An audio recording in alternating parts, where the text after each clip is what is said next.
传令于你，快去指挥御林军，不然我们都会死在这里。走，走啊！下来，来人！外面是何声音？主使，我也不知情啊。门口把着，任何人不得入内。是。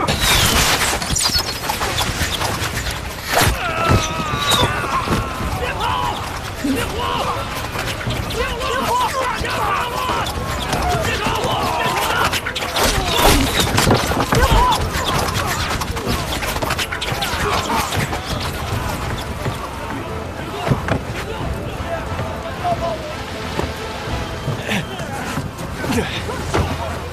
顾省长，黑夜来袭，我们回山增。不是黑夜，我走人暗算。谁干的？是金桑吗？有人想杀叶司使和我灭口，我们不该贪图走私黄金的好处。黄金的买家是谁？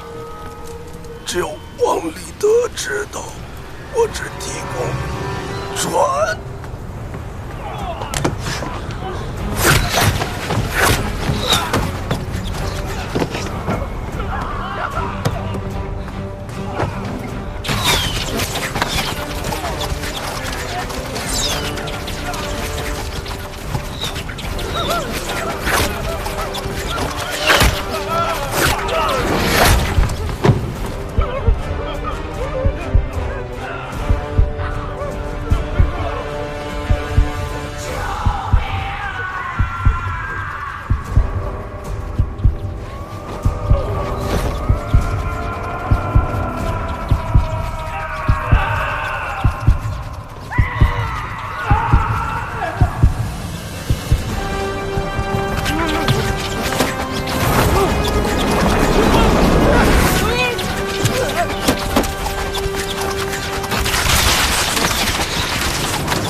少太，去找曹娘子，告诉他们，切莫轻举妄动。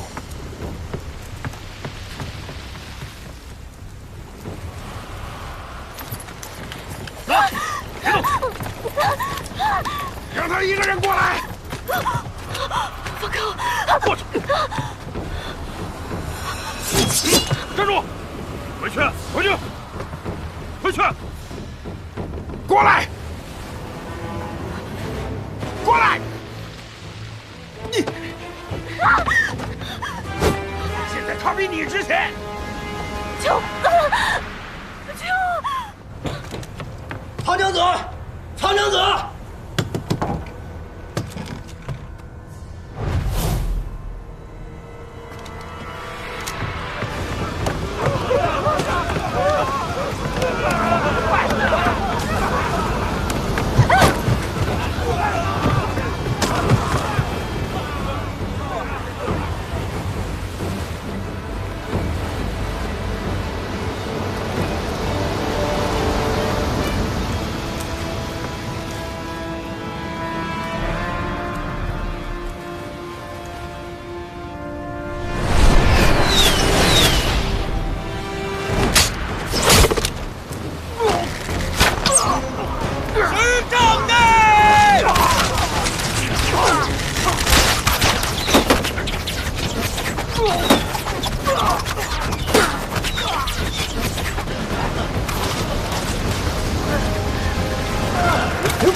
曹娘子房里没人。岳父，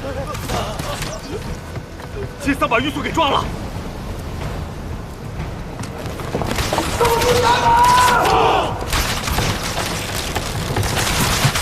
快绕！我们已经死了不少弟兄，还靠近吗？是。救我！救我！救我！说，他到底跟你说了什么？上剑！侯爷！玉素，强大哥，他是黑焰的人。内明府，内明府。有主使，又有何事？玉素在金桑手里，地名府去谈判了。玉素，秘密就在玉素那里，所以到了船上，玉素一被收押，狄仁杰一伙就急了，派乔太去探望。如果情势危急，狄仁杰一定会露出马脚，再去包庇玉素。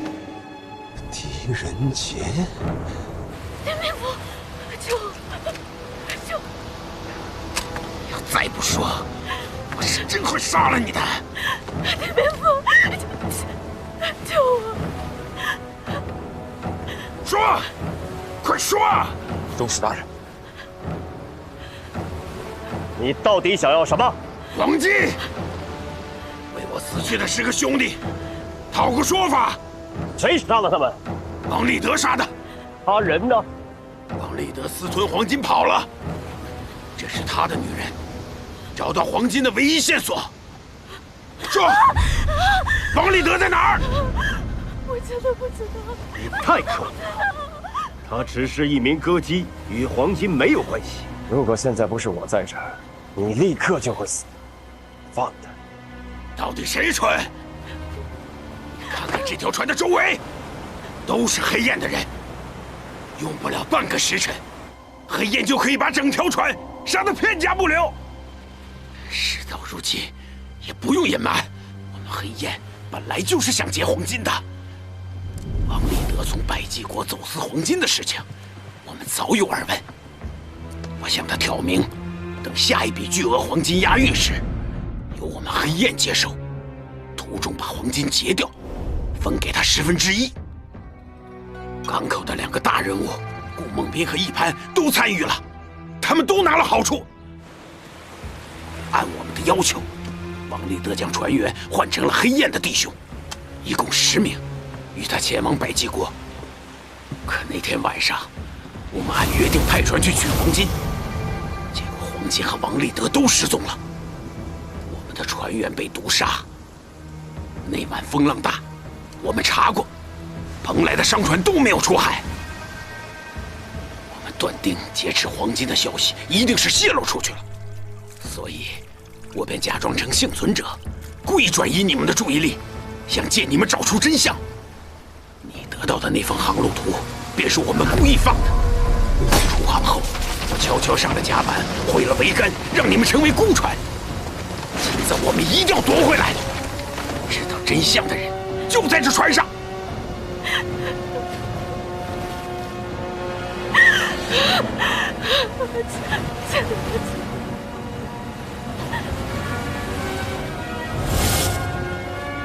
放箭！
大哥。出去走走吧。困在这个笼中，终究是只能供人玩耍。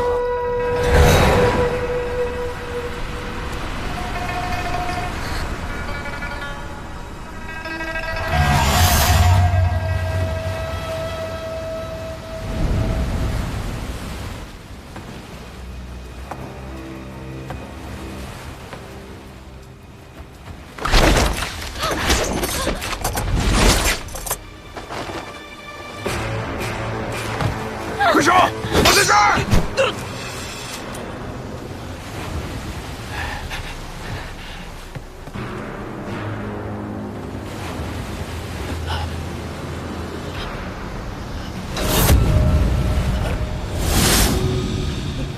狄仁杰，谢谢你告诉我们黄金的秘密，把我们带到这儿来。快手，这个女人有黄金的线索。我什么都不知道。往下跳，有接应的小船，我们走。走，快走！万岁！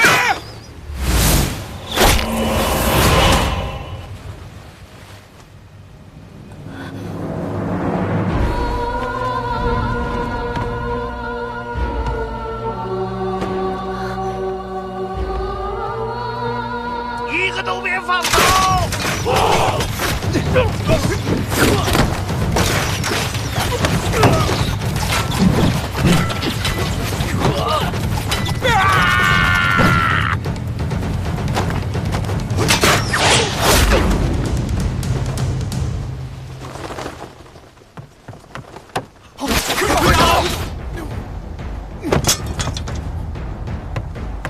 全部歼灭！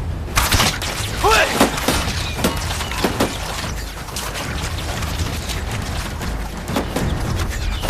阿弥佛。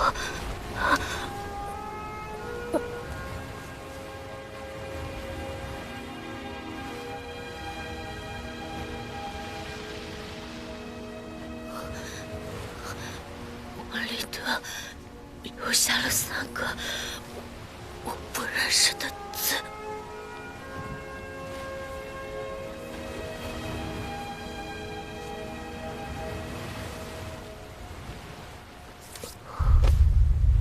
玉素，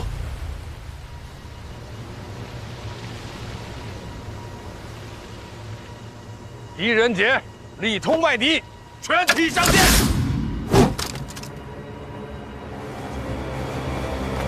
不能放箭！这是不能放箭的重视！不能放箭！放！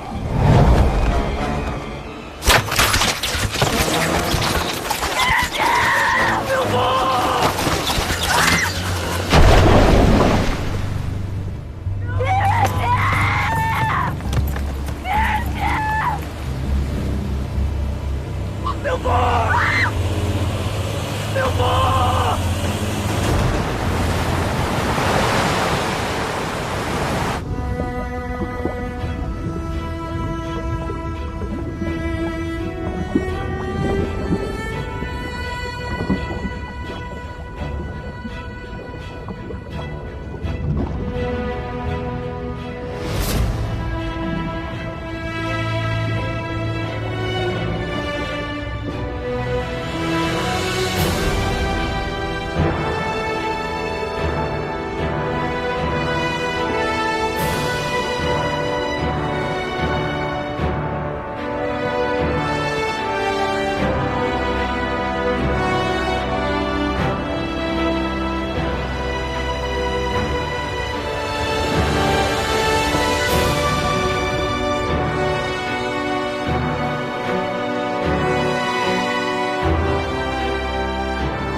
小云雀想要飞得更高，就要去更远的地方。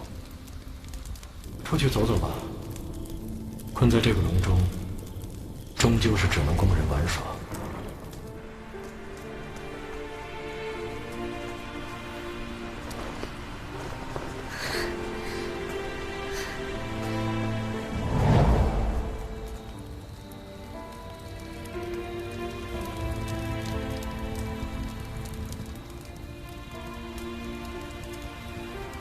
你是去见谁？什么？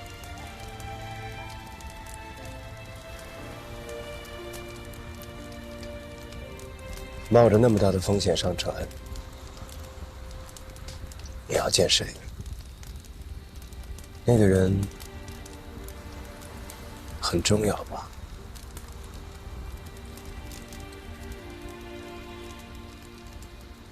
见到了吗？见到了。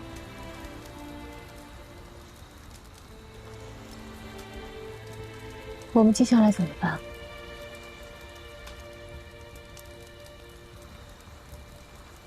人说应该已经收到我的信号，让他吧。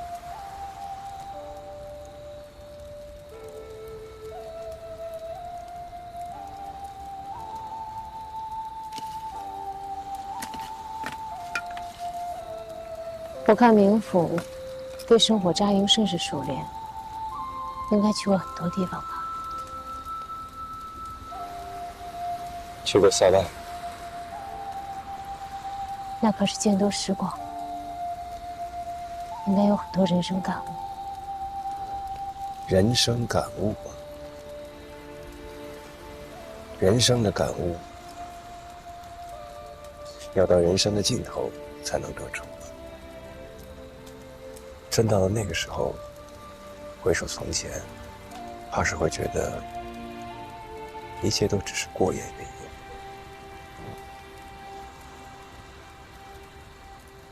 是啊，一切都是过眼云烟。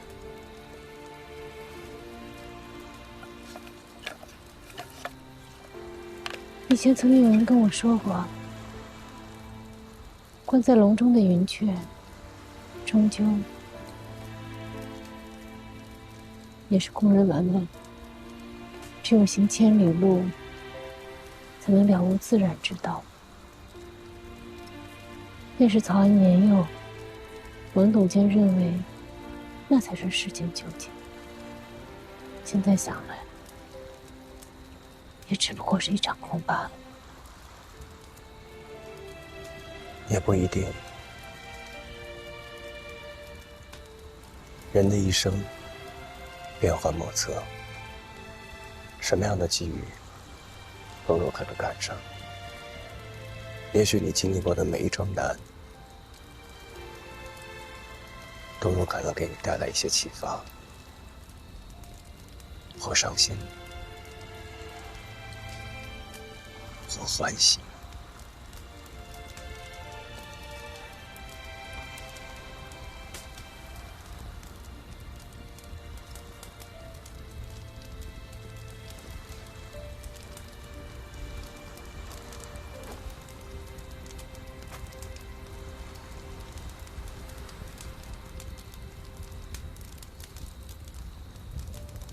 我去捡叶柴。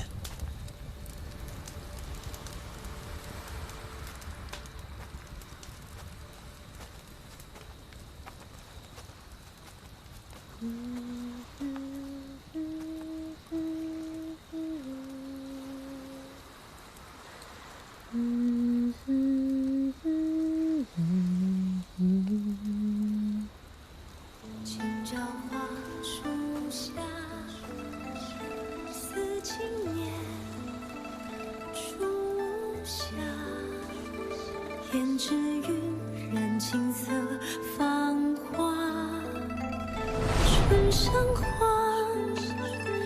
眉间洒，旧人梦中现，爱同凉。如果是听到被曹娘子的滨州小调吸引，不知可否请娘子为我再奏一遍？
缺了一个，也许是有人拿着它逃生了。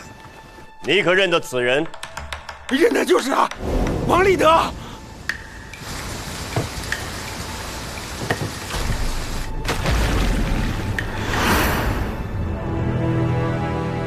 林甫，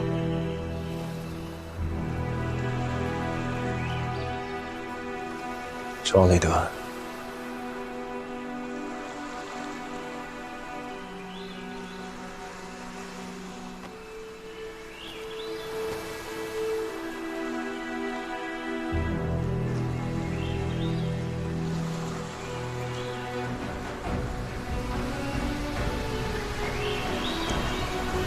林甫，你看，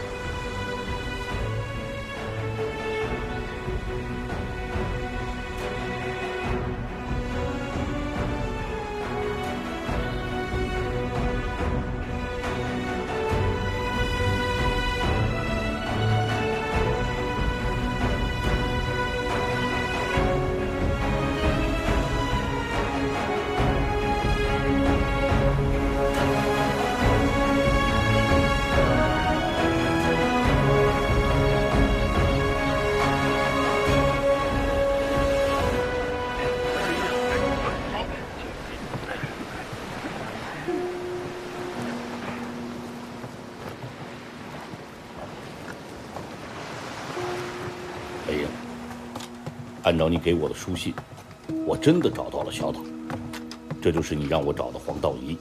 幸亏几年前有人县令喜欢夜观天象，在藏书阁里有一台，现在都锈蚀了，我鸡毛长工匠修了一下，不知道还能用不能用？可以。历法书呢？哦，都在这儿呢。能找到的旧黄历都在这儿了。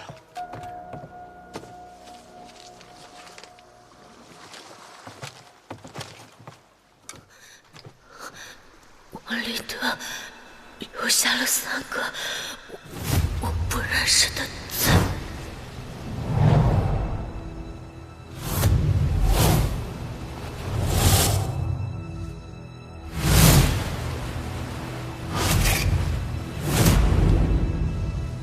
这是玉素死前给我留下来的，是琴谱上的字。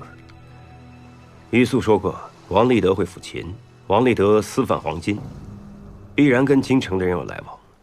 于是，他便学会了这京都流行的新琴谱。琴谱上的字既提示了指法，又暗含了2个数字。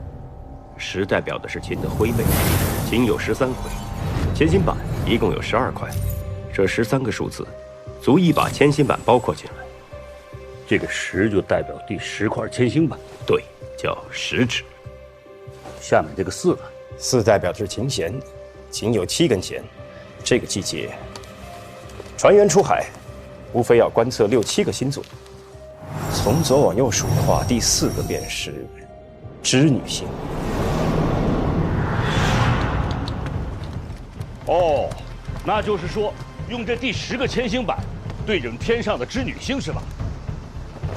只要测出3处星辰，再比对航路图，便可以推出王立德留下黄金的位置。那剩下的2个字，没来得及。那岂不是测不出来吗？那王立德貌似是个粗人，可他一定研究过蓬莱的潮汐，或者他背后的人研究过，那个人就是凶手。市博司我去查过了，那天晚上跟意思是出航的士兵说，意思是的命令是夜巡，但是船上多了一名神秘客，说是意思是的贵宾。此人上船以后一直蒙着脸，士兵们看不清他的面容，所以叫神秘客。明白了，全明白了。那天晚上，意思是带着他一起出海，而航路图一式3份，王立德1份，黑雁1份，第3份就在这个神秘人的手里。我查过那一晚的天气，前半夜星空晴朗，到了后半夜有了风雨，因此市博士的船必定是在前半夜就已到达指定海域，但是意思是和士兵们都没有见过黄金，因此神秘人应该是独自上了王立德的船，并且杀了他。而神秘人最终把装满黄金的箱子都扔向了海底。黄金扔到海里？我应该没猜错。可是这个人费了这么大的劲，为什么要把黄金再沉到海底呢？他是怎么了？他见不到黄金，他跟黄金有仇？哪有这种人呢？他当然想独吞那笔黄金。他费尽了心机，还是逃不过一个贪字。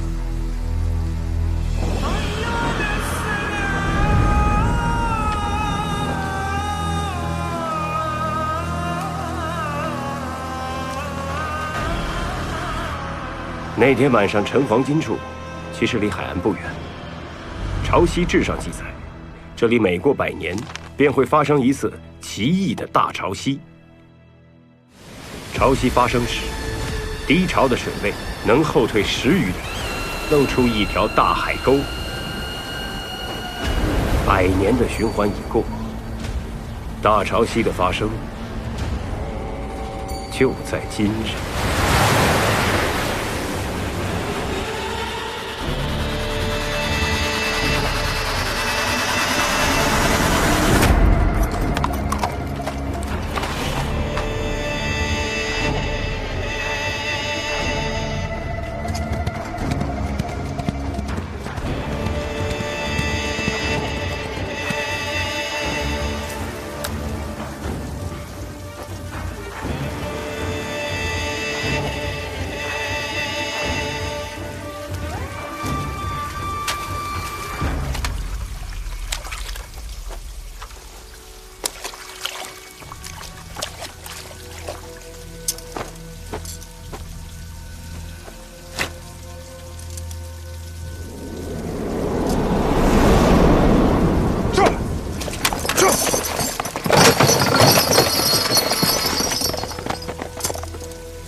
关氏，怀英，你还活着。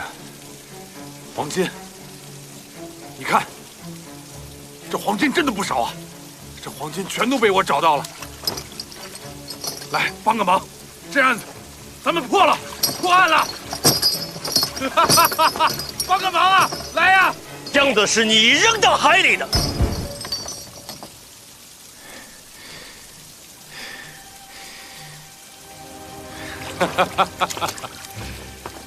怎么可能呢？别装了，这本就不是一起黄金走私案，这是一起军械走私案。黄金只是用来交易的。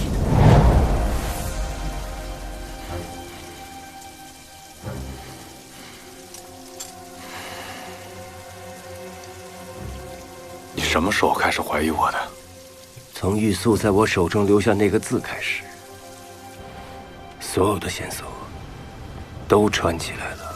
就凭一个字，你就断定我是杀人凶手？凭这箱金子还不够吗？王立德在蓬莱帮百济人走私军械，军械的卖家是朝中那些反对皇后的大臣，而你是他们派出来的中间人。很长一段时间以来，你们的走私渠道通畅，你甚至还教了他一些京城琴谱的记谱法，便于走私黄金时联络。不过这一次，王立德遇上麻烦了，黑燕的人找到了他，要他帮助齐劫这批黄金。他知道黄金换军械牵涉朝中权贵，他得罪不起。可黑燕的人手段残忍，他同样不敢回绝。他思前想后，决定向你坦白，向你求助。你这是怎么了，玉兄？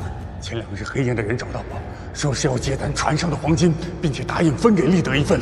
如若立德不答应的话，恐怕立德必有一死。他想求你借助朝中权贵的势力，将黑燕踢出蓬莱，这样他就可以继续黄金的走私。可你听到之后，却生出了另一个可怕的主意。你和王立德约好了一个海上地点，那个地点是你跟他的秘密。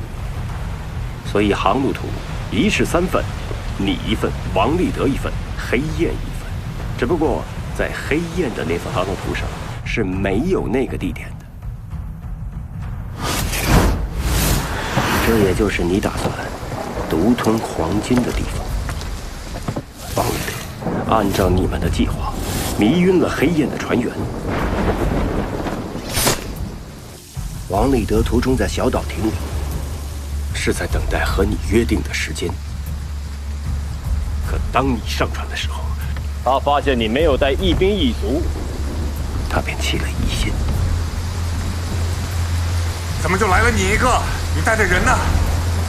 他们都在后面的大船上，随后就到。船舱里面我都已经解决完了。黄金呢？这边。怎么放在这里？越是明显，越是不会引人生疑。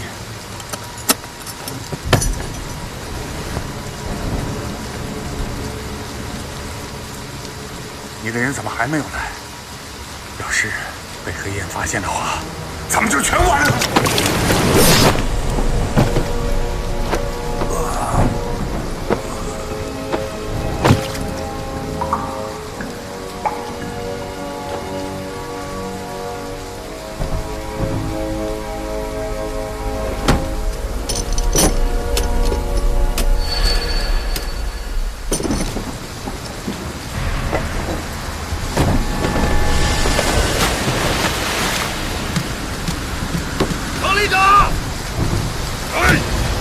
王立德坠海是个意外，不过你并不担心。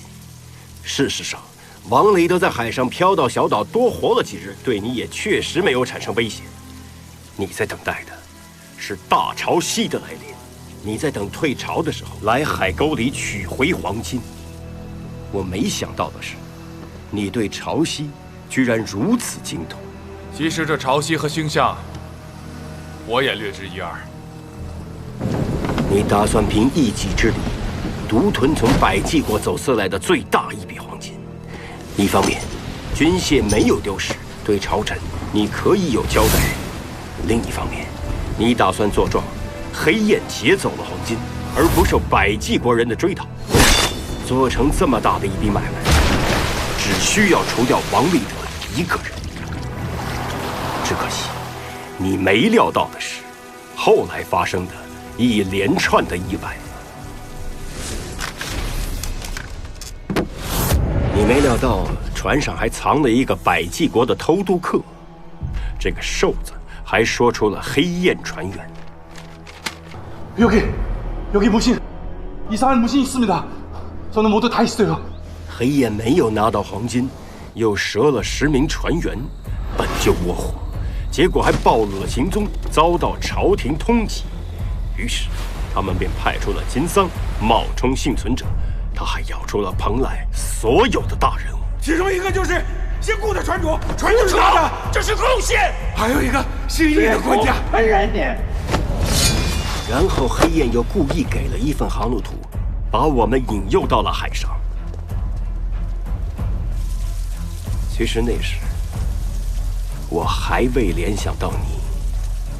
当众人被困于海上，原先的一些秘密便藏不住。奇怪呀，这刚一出海，就有人急着破坏了船帆。动手看！ 本官思来想去，觉得他是害怕这黄金被找到，退一步讲，也是害怕被本官查到是谁在走私黄金。头一个露出马脚的是一潘，他无法解释为什么那天晚上带着世博使的船出港。我不知道你是如何控制一潘，让他为你效劳的。我猜啊，无非2点：一是以刑部办案的名义。 2是他从前不查私贩黄金的船，从中捞得好处，而这成为了你要挟他的把柄。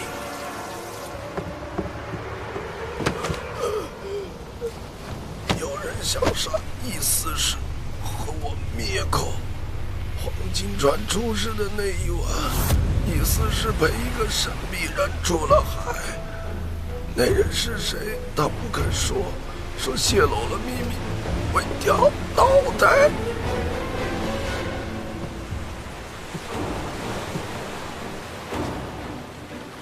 顾船主，是你吗？在船上，这秘密就快瞒不住了。于是，你勒杀了一潘。你把一潘的死伪装成了自杀。顾梦兵未必知道你的秘密，但一潘的死吓坏了他。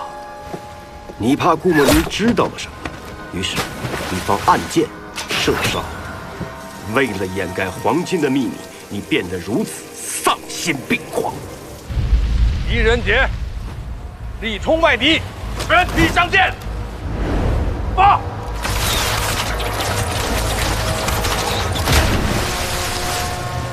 我万万没想到，你最后一个想杀的人是我。 为什么？为什么这箱金子让我的朋友变成了一个恶魔？这箱金子可以让我换回我要的东西，你懂吗？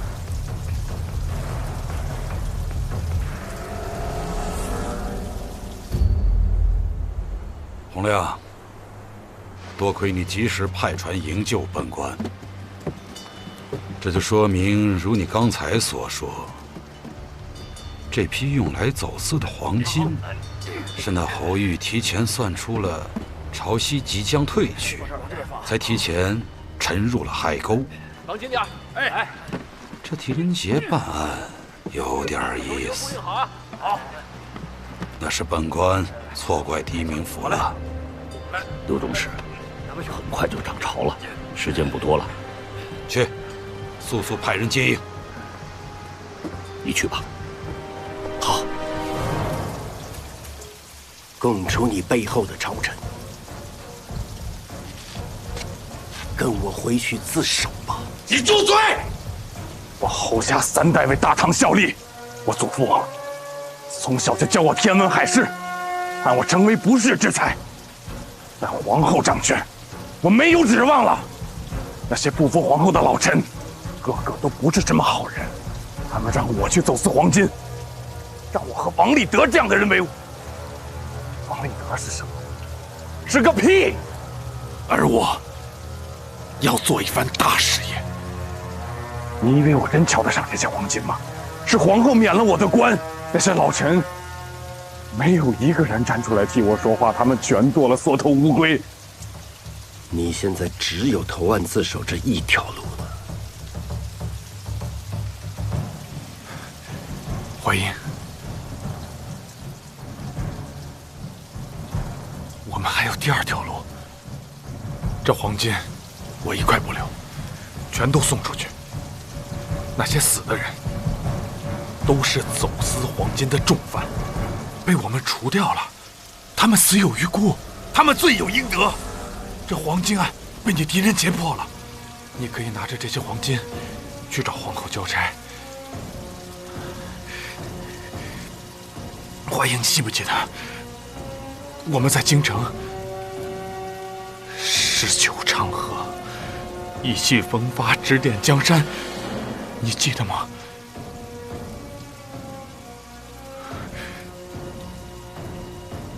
帮我一次好吗？放了我。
伯，快走啊！天王，侯爷！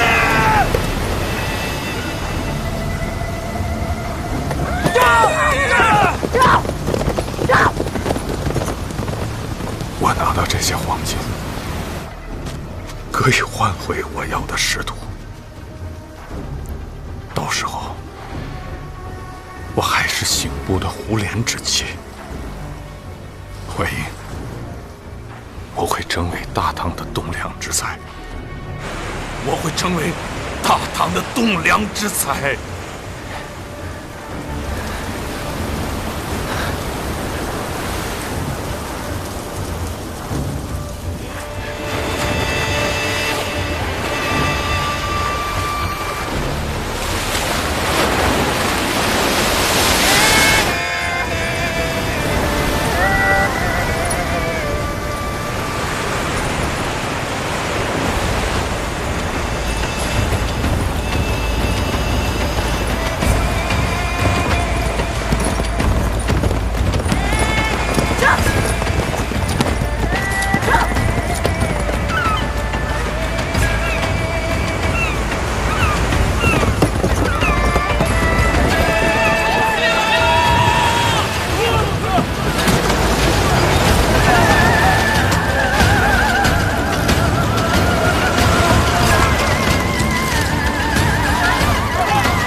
黄金案破了，皇后，今后不会再有私贩的黄金流入京城了。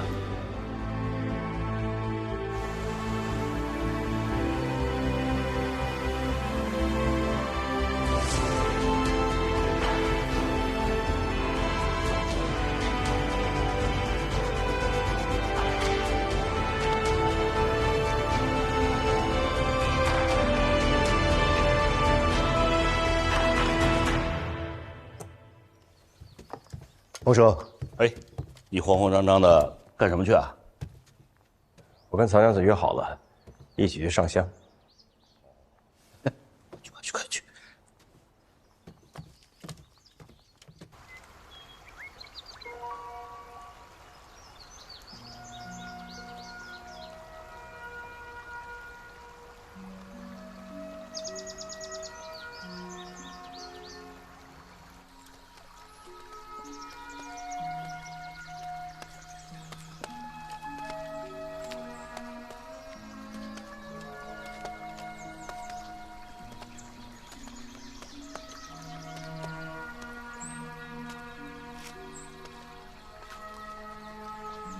怎么了？灵府可有心事？没有啊。那为何一路无言？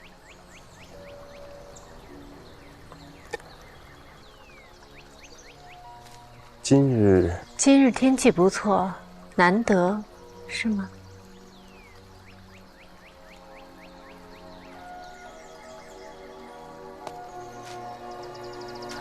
过了这座桥，再走不远就是佛寺了。灵府信佛吗？不信。那你呢？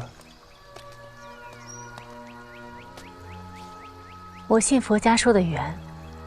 万事皆有因果，一切的苦乐都是外缘。荣辱祸福，皆是前世的孽。现在虽有，缘尽又归无，所以得之不喜，失之不忧。一切随缘。灵府说不信佛，可开口便是佛理。道听途说。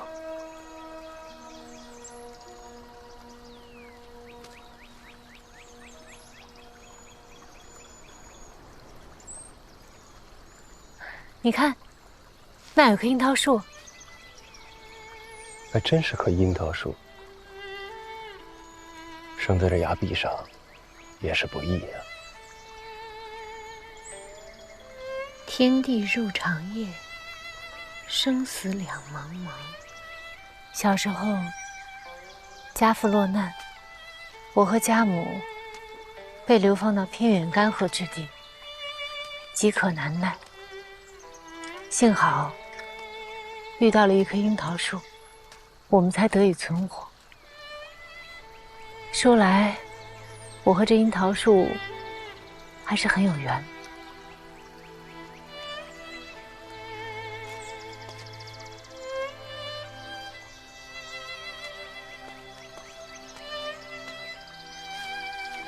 冥府，狄明府。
那个人，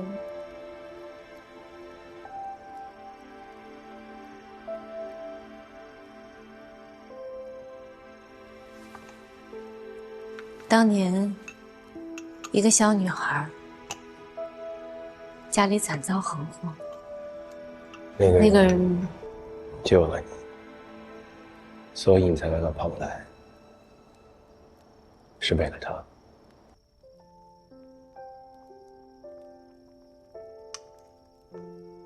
你想找他，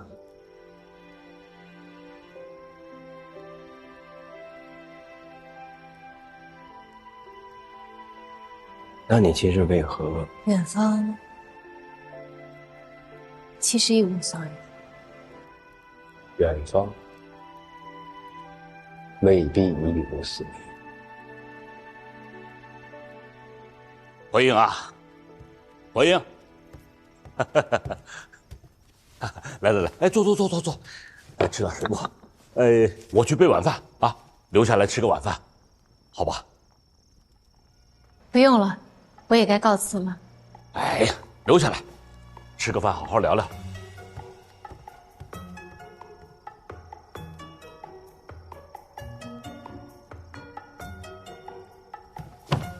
说你要留下吃饭，家里可啥都没准备啊！你拉我干嘛？哎呀，瞎说什么？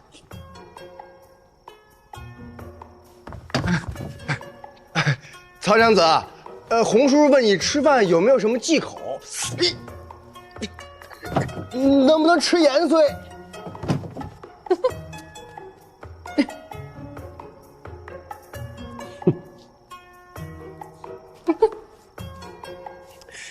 他们平时不这样，今日也不知是怎么了。他们只是想知道我们怎么了。那我们怎么了？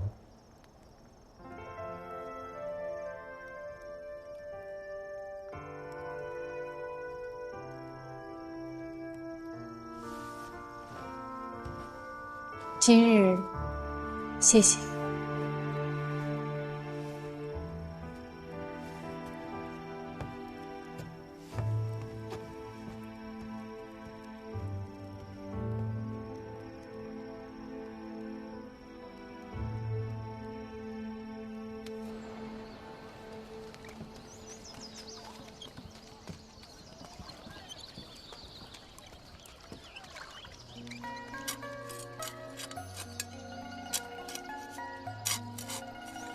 没想到你真中了跟老叔。这样，你什么时候想吃樱桃了，出门就能摘。你知不知道一棵树，等它结果，至少也要3、4年呢？那总是会结果的，对吧？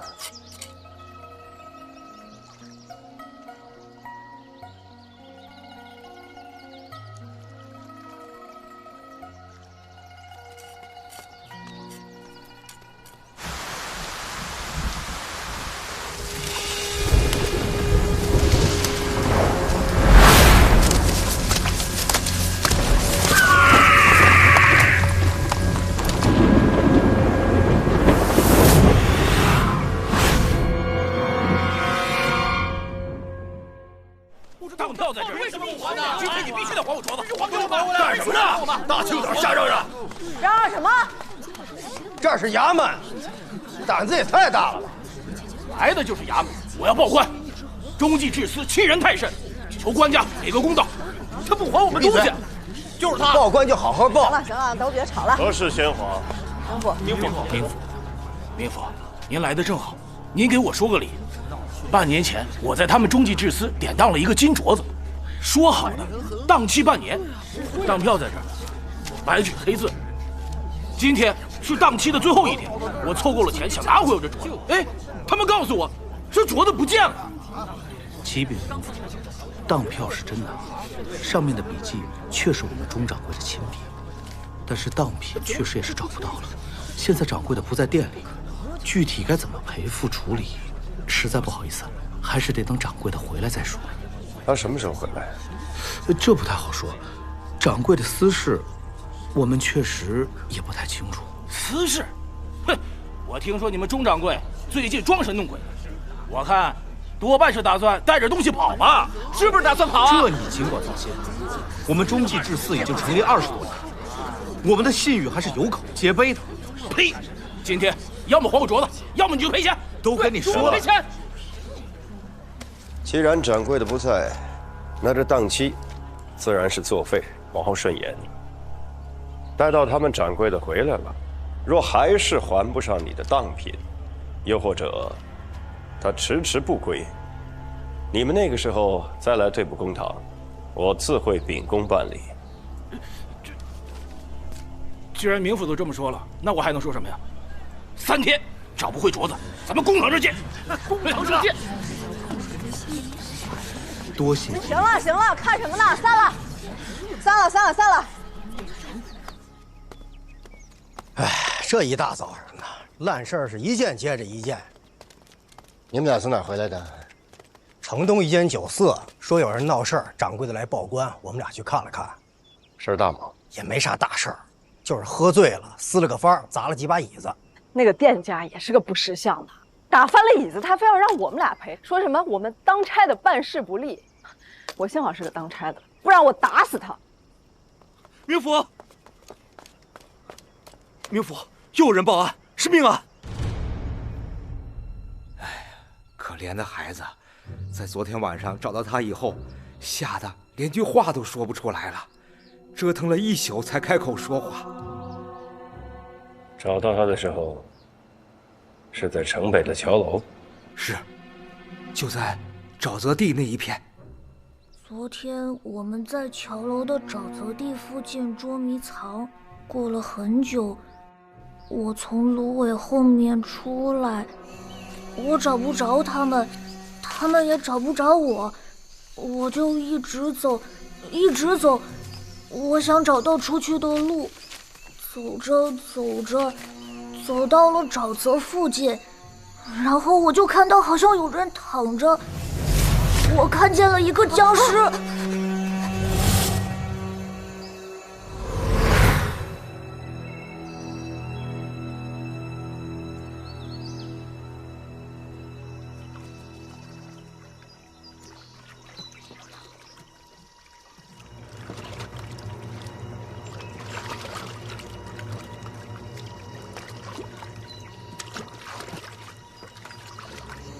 我的地府！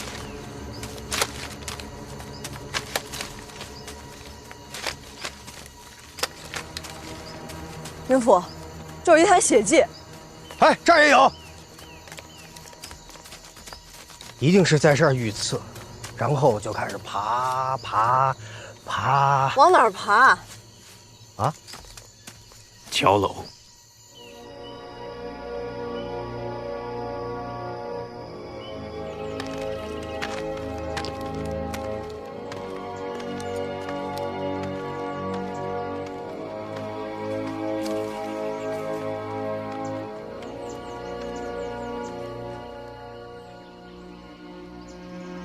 你们私下转转。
人，我是蓬莱县令狄仁杰。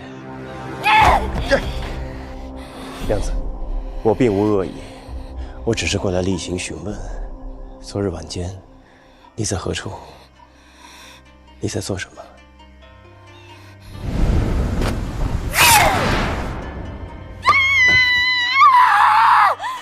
你有什么资格来这里？你走开！娘子。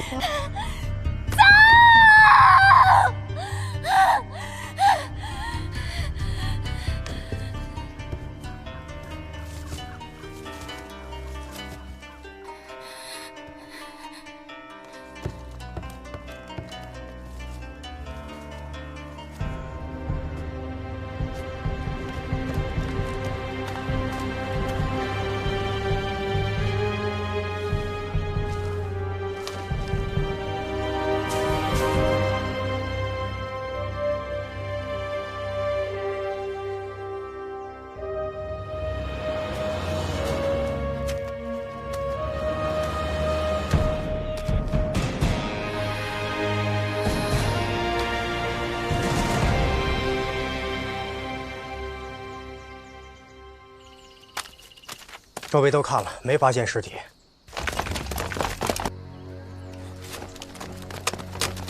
你们是何人？我是蓬莱县令狄仁杰。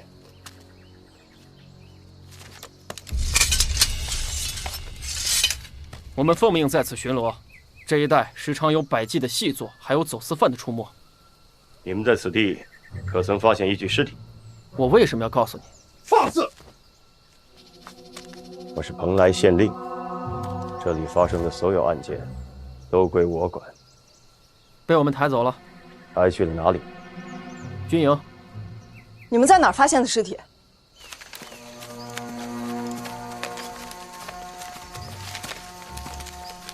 就在这儿。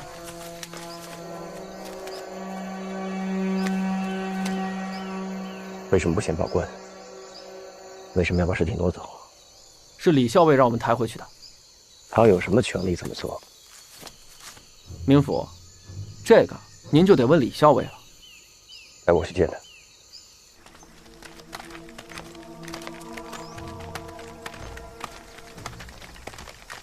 明府，刚刚在桥楼内有何发现？他为什么要去桥楼呢？谁啊？死者、凶手，还有他。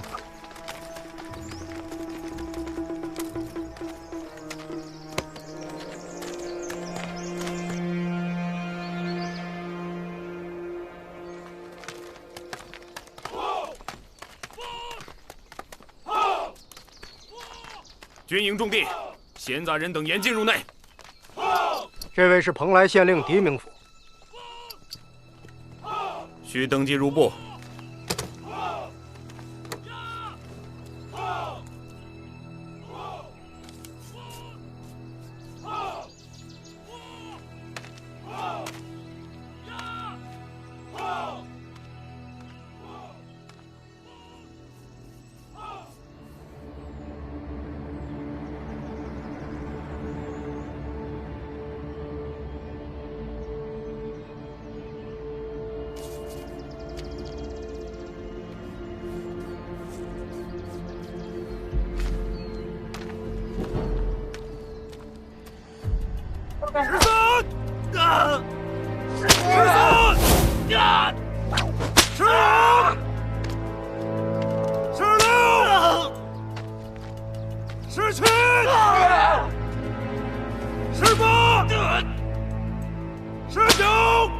黎明府还亲自来管这种事儿，职责所在。奉劝你，一个人别来这种凶险之地。我的人被你的人拦在了门外。军营这地方确实不欢迎太多外人。那桥楼上的女人呢？据我所知，军营管辖之地，百姓是禁止入内的。她叫婴儿，你见过她了？婴儿就是个疯子。他没惹过什么麻烦，所以我让他留在那儿。我想知道你为何擅自挪走尸体。我更想知道的是，军营为何插手此事？桥楼附近均属军营管辖。我是蓬莱县令，蓬莱境内大小案件，皆属我职责所在。若是牵涉命案，你应及时向我报告。等我处理好尸体，自然会托人给你捎信儿。你把尸体处理了？这样的天气，留一具尸体在这儿，我可不想我的兵都因为瘟疫而丧命。这会儿估计已经烧完了。尸体在哪儿？带我去看。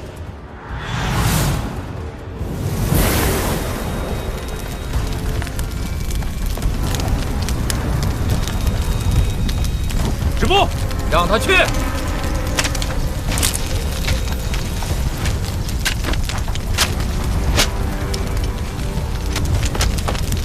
黎明府，小心点儿，别烧着自己。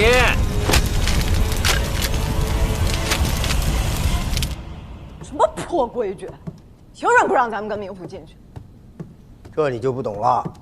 这军营里边啊，最多的就是规矩。我当兵那时候可没少受这规矩的苦。所以有时候啊，你要是不懂吧，就别吭气儿。你要做甚？闲来无事，正好练练手。你就不好奇吗？这破箱子还上过锁，里面装的啥？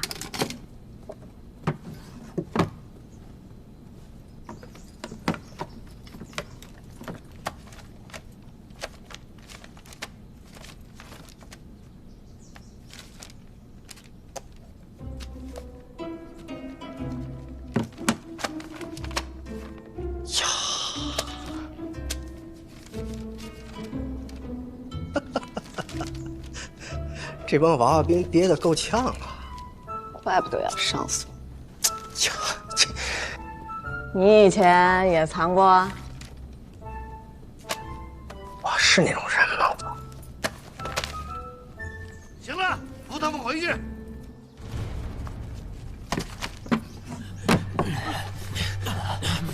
你轻点儿，慢点，慢点。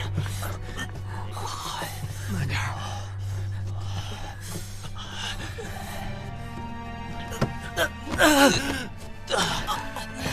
过瘾。没事吧，兄弟们？没事，没事。太值了，昨晚太过瘾了。挨的这顿打值不值？值。